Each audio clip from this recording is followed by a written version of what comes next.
राधे राधे। देखिए, जब हम भगवान के मंदिर में जाते हैं तो पूजा कैसे करनी चाहिए। देखिए, जाते वहाँ पहले आँख बंद नहीं करना मंदिर के सामने, ठीक है। अब गए, पहले ध्यान से ठाकुर जी को देखिए खूब ध्यान से, क्या पहने हैं क्या नहीं पहने हैं, कैसे वस्त्र उनके, हाथ कानों में क्या है, हाथों में क्या है, सब देखिए। फिर उसके बाद आपने जो हाथ में पुष्प लिए हैं, अच्छा, लोगों को हम देखें जो भगवान के चरण में फूल रखते हैं तो ये देखिए ऐसे रखते हैं, उल्टा ऐसे देखना है, ऐसे कभी नहीं रखना है। मंदिर में जाओ तो भगवान के चरण के सामने फूल ऐसा होना चाहिए, इस टाइप देखिए, ऐसा आपको सबको फूल रखना है। इस प्रकार भगवान की पूजा होती है। जब आप ऐसे रख के पूजा करेंगे तो फिर बोलेंगे मैं इतना साल से भगवान की पूजा कर रहा हूँ, भगवान मेरी सुन नहीं रहे, कैसे सुनेंगे। यदि आप भगवान के सामने पिछवाड़ा करके खड़े हो जाएंगे तो भगवान आपको देखेंगे, नहीं देखेंगे। तो भगवान को देखने के लिए आपको सामने भगवान खड़ा होना है, मतलब मूर्ति एकदम सामने नहीं, थोड़ा सा क्रॉस होके। और जो आप फूल भगवान को चढ़ाएंगे, मतलब जो भी फूल आपका है वो भगवान को चढ़ाना है, तो आपको ये ऐसे रखना है। देख लीजिए हम कैसे पकड़े फूल को। फूल का मुंह भगवान के मुंह के सामने होना चाहिए और उनके चरण के नीचे रखना चाहिए उनको। फिर पूजा करो उनकी। अगर आप हार ले तो हार पहना दो उनको। इस तरह भगवान के मंदिर में जो है फूल ऐसे रखना है। दूसरी बात, भगवान को अगरबत्ती मत लगाना। क्यों? क्योंकि अगरबत्ती जो है बाँस की बनती है, हम सबको हमेशा बताते हैं। कभी भी धूप दीप ही लगाना, धूप बत्ती ही लगाना। पितृ दोष लगता है, अगरबत्ती जलाने से पितृ दोष लगता है। क्यों? क्योंकि बाँस की बनी रहती है अगरबत्ती। अब आप लोग बोलेंगे बहुत लोग तो करते हैं, अरे बहुत लोग को करने दो ना, बहुत लोग से हमें मतलब नहीं, हमें मतलब है आपसे। शास्त्रों में लिखा हुआ है कि कभी भी हमें पूजा करते समय भगवान की जो है धूप बत्ती जलाना चाहिए, अगरबत्ती नहीं। क्यों? क्योंकि अगरबत्ती जो है जो अगरबत्ती जो कांडी होती है ना, वो बाँस की बनी होती है, तो उससे पितृदोष लगता है। मालूम है सबको, लेकिन अच्छे लोग भी अगरबत्ती जलाते हैं। अगरबत्ती नहीं जलानी चाहिए मंदिर में। क्यों? क्योंकि अगरबत्ती जलाने से पितृदोष लगता है। इससे कभी मंदिर में जाओ तो धूप बत्ती लगाओ। और हम आपको बता दिए, दोबारा फिर बता रहे हैं, पुष्प भगवान को कैसे चढ़ाना चाहिए। भगवान के सामने जो है पुष्प का मुँह ऐसा रखना, ऐसा उल्टा नहीं रखना। क्यों है ना? क्योंकि हमने आपको एग्जाम्पल भी इसके पहले हमने बता चुके हैं, ठीक है। तो आज के बाद आप लोग मंदिर में ऐसे ही जाएंगे और आंखें तुरंत बंद नहीं करना। मंदिर में जाएंगे तो पहले जाके पहले ठाकुर जी जो को मंदिर में जाएंगे, ठाकुर जी किस भगवान को आपको पहले ध्यान से देखना है। उन्होंने क्या पहने हैं, क्या वस्त्र, उनको आँखों में क्या है, उनके कानों में क्या है, सिर पे कैसे मुकुट है, कैसा कलर का ड्रेस पहने उन्होंने, उनको पहले ध्यान से खूब देख लीजिए आप। देखने के बाद फिर आंखें बंद करो, फिर आपको दिमाग में फिर वही दिखेगा, सिर्फ भगवान दिखाई देंगे आपको। तो आपकी क्या प्रार्थना है उनको बताइए आप। दूसरी बात, मरते समय जब इंसान मरता है ना, उसकी बहुत कामना रहती है, तो मरते समय उसको कोई कामना मन में नहीं रखनी चाहिए।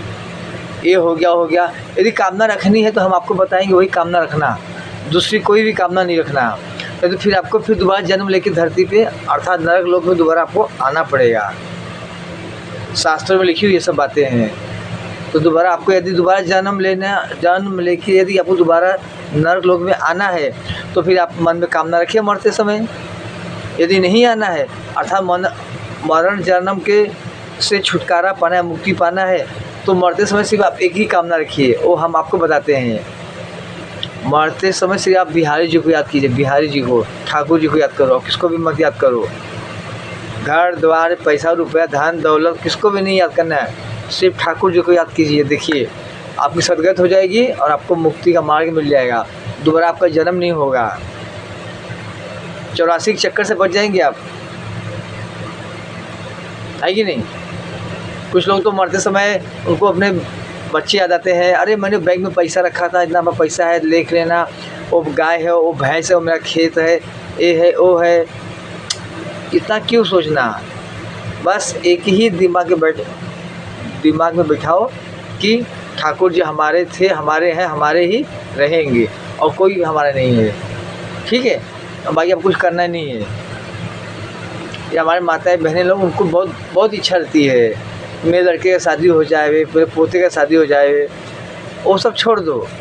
आपकी उम्र हो गई ना हो, वो देखिए पहली बात तो पूजा पाठ की कोई उम्र नहीं होती। ध्रुव जी, प्रहलाद जी की कोई उम्र थी? 5 साल से उन्होंने जो है पूजा पाठ शुरू कर दी थी। तो पूजा पाठ की कोई उम्र नहीं होती। अभी आप बोलेंगे हम बुड्ढे हो जाएंगे तो करेंगे, अरे जब आप बुड्ढे हो जाओगे मालूम पड़ा आपको कान से सुनाई नहीं दे रहा है, आपको जो है हाथ पैर आपके काम नहीं कर रहे हैं, है हवा मार दिया, आपका हाथ पैर काम नहीं करेगा तो फिर किस काम का आपका बदन। इसके लिए जीते जी अभी से शुरू कर दो भगवान को याद करना, पूजा पाठ करना, गुरु मंत्र ले लीजिए आप, क्योंकि भाई गुरु ज्ञान नहीं होगा, सबको मालूम है। हमने आपको हर एक वीडियो में बताई है कि भाई गुरु कुछ ज्ञान आप लोग को मिलने वाला नहीं है, ठीक है। तो आज से आप सुन लीजिए, आपको अभी पूजा पाठ करना शुरू कर देना है। यदि आप पूजा पाठ करेंगे तो आपके बच्चे भी शुरू कर देंगे। आप गलत करेंगे तो बच्चा भी गलत करेगा, बोलते मेरी माँ तो करती है, मेरा बाप तो करता है, मैं क्यों नहीं कर सकता हूँ। आप दारू गांजा पियेंगे, मांस मच्छी खाएंगे तो बच्चा भी खाएगा ना। तो हमारा जन्म इसलिए नहीं हुआ है, हमारा जन्म हुआ है मुक्ति के लिए, ईश्वर की प्राप्ति के लिए। अच्छे मार्ग पे चलो, जैसा रहेगा अन्न वैसा होएगा मन। गर्म खाए तो गर्म दिमाग हो जाएगा। काजू पिस्ता बादाम खाइए, हरी सब्जी खाइए, दूध दही है वो सब खाइए। मुर्गी मुर्गा खाना जरूरी है। लोग बोलते हैं उनकी आबादी बढ़ रही, को नहीं खाएंगे उनकी आबादी बढ़ जाएगी। हम बोलते हैं ठीक है तो घर में तो आबादी बढ़ रही, उनको भी काट के खा जाओ, है कि नहीं। सत्य नहीं सत्य बदे। आपको कुछ पूछना हो कमेंट करके आप लोग जरूर पूछिए हमसे, हम सबका उत्तर देंगे आप लोग को, ठीक है। राधे राधे राधे राधे। एक बात और करनी है, मुख्य बात जो है, देखिए मरते समय हमें किसी का कर्जा नहीं लेना चाहिए। अर्थात मरने के बाद जितना हो सके उतना कर्जा अदा कर दो, चुकता कर दो, मतलब कुछ भी कर्जा बाकी नहीं रखना चाहिए हमें। ऐसा भी सत्य बात है। यदि आप कर्जा बाकी रखेंगे तो फिर उसका कर्जा चुकाने के लिए आपको दोबारा आना पड़ेगा, तो दोबारा आपको जन्म लेना ही पड़ेगा, आप कुछ भी कर लो आप। तो जैसे कि लोग तंबाकू गुटखा खाते हैं तो उसे कैंसर हो जाता है, हम खाएंगे नहीं तो कैंसर क्यों होगा। अर्थात हम कर्जा लेंगे ही नहीं तो फिर हमें आना ही क्यों पड़ेगा। तो इसलिए कहते हैं ना, जितनी चादर हो उतना ही पैर फैलाओ।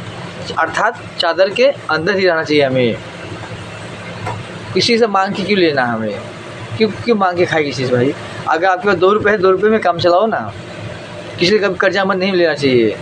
ये तो आपको जब देखे तो आपको ताना मारेगा वो, अरे इसे मेरा पैसा लिए दिया नहीं, 4 आदमी सामने आपकी इज्जत ले लेगा वो। तो देखिए आप कर्जा नहीं लेंगे, 4 बार सुनाएगा सामने वाला। यदि आपने कर्जा नहीं लिया है, आपने ऐसे मतलब काम अपना निकाल लिए तो खुशी से आपका जीवन व्यतीत हो जाएगा। लेकिन आपने किसी से कर्जा लिए हो तो आपको 4 बार सुनाएगा, 4 लोगों के सामने सुनाएगा वो, तो उससे इंसल्टी आपकी होगी, बेइज्जती आपकी होगी। क्यों कर्जा लेना दूसरों का, है कि नहीं। दूसरी बात, लोग कहते हैं समय के साथ चलो, हम इसमें विश्वास नहीं करते। नहीं, हम समय के साथ नहीं चलते हैं, हम हमारे साथ चलते हैं। अर्थात यदि आप ईश्वर के मार्ग पर चलते हो तो समय आपके साथ चलेगा। शास्त्र गवाह है, भागवत और सभी से आप जो हमारे जो है पुराण सब में लिखा हुआ है। यदि आप ईश्वर के मार्ग पर चल रहे हो तो समय आपके साथ चलेगा, इसमें कोई भी रुकावट नहीं है, इसमें कोई गति, इसमें कोई भी वो नहीं है, अपंजस नहीं है, अर्थात गलत नहीं है। जो है सब सत्य लिखा हुआ है। शास्त्रों की लिखी हुई बात सब सत्य है, लेकिन उसको कोई बात मानता नहीं है। आजकल के लोग ज़्यादा पढ़े लिखे जो ज़्यादा हैं बोलते सब बकवास है, सब ढकोसला है। जब सिर के ऊपर आता है ना तब सब याद आता है। हाँ पंडित जी, हमारा जी आप बताइए, कुछ उपाय बताइए, हमारा लड़का ऐसा हुआ क्या करना। अरे गलती आप करोगे, नतीजा किसके ऊपर आएगा, बेटे ऊपर ही आएगा ना। जैसे हमने पाप किया तो हमारा पाप हमको नहीं मिलेगा, हमारे बच्चे को मिलेगा। तो ऐसा कर्म क्यों करना। कभी भी अच्छे कर्म करो, अच्छे रहो, सही रहो, है कि नहीं। राधे राधे। आज के लिए इतना काफ़ी है।